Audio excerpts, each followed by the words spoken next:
What if Africa was just one country? Africa is a big place, but many people often get things wrong about it.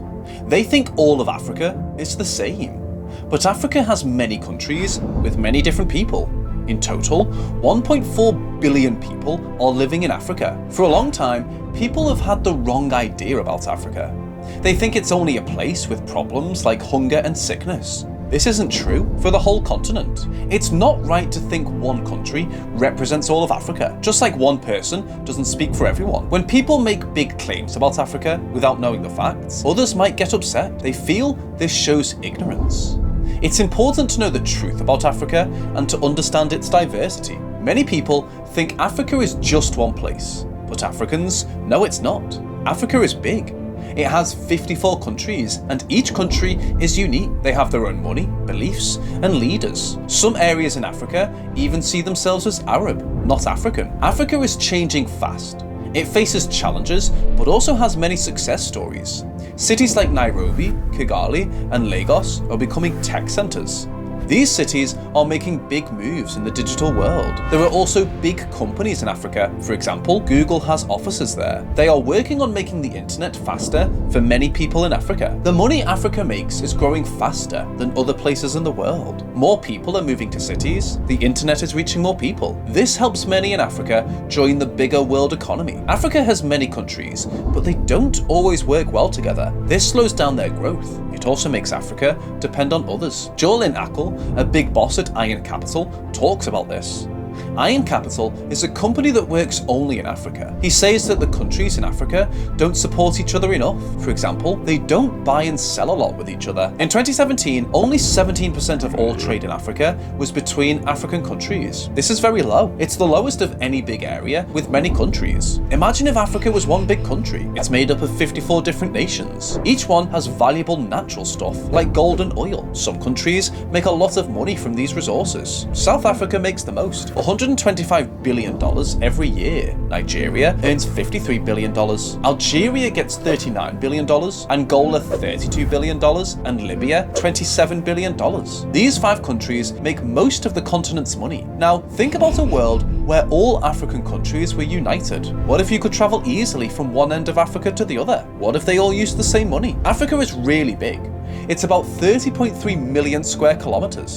That's 3 times bigger than Europe. And it has 1.4 billion people. That's a lot, but less than India and China. But more and more people are being born in Africa, so its population will grow really fast. If all of Africa came together, it would be a strong and powerful place in the world. By the end of this century, Africa will have a lot more people. The UN says there will be 4.4 billion people in Africa. This means almost 4 out of every 10 people in the world will be from Africa. But having so many people can be both good and challenging. With more people, Africa could be very powerful, but it also means there will be more problems to solve. Right now, most people in Africa are young. The average age is 19.7 years.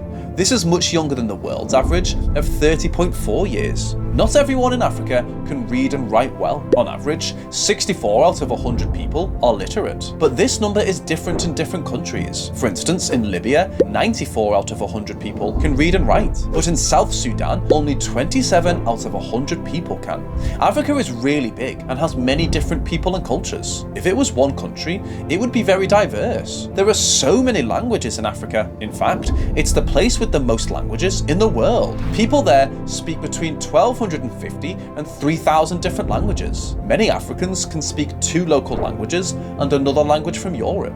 Some big languages in Africa are Arabic and Swahili. About 17% of people speak Arabic, mainly in the north. Swahili is spoken by 10% of people, mostly in the southeast. There are also other languages like Berber and Hausa. Many people also speak English, French, and Portuguese. English is spoken by 13% of the people, French by 11.5%, and Portuguese by 3%. If Africa was one country, all these languages might be official languages. Africa is like a giant mosaic of cultures. It's filled with so many unique groups of people that counting them all can be really tough. Imagine trying to list every colour in a rainbow, but the rainbow is bigger than anything you've ever seen. That's what trying to identify every ethnic group in Africa is like. Each of these groups has its own traditions, languages, and ways of life. They've lived on the continent for generations, and each has contributed to the rich tapestry of African culture. To understand just how varied these groups are, consider this. Even if you picked the largest ethnic group in Africa,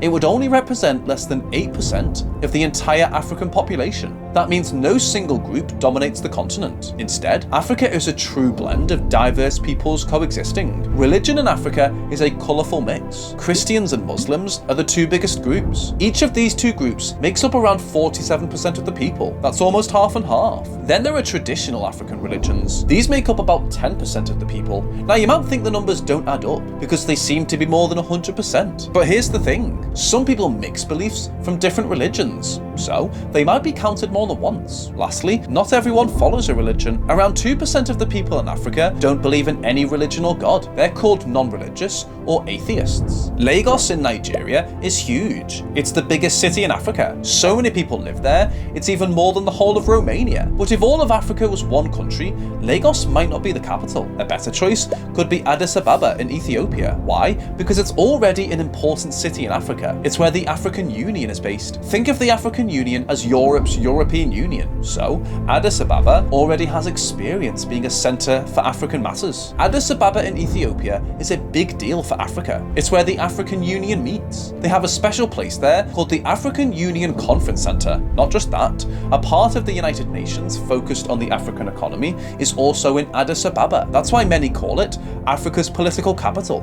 If Africa was one country, two cities, Cairo and Johannesburg, would be super important for money matters. They'd be like the big financial hubs. Now let's talk about resources. Africa is packed with them. Think about things like platinum, gold, diamonds, and uranium. Africa has major chunks of the world's supply of these. But even with all these treasures, it's sad because Africa is still the poorest continent. If we combined all the money that this united Africa would make, it'd be $2.39 trillion.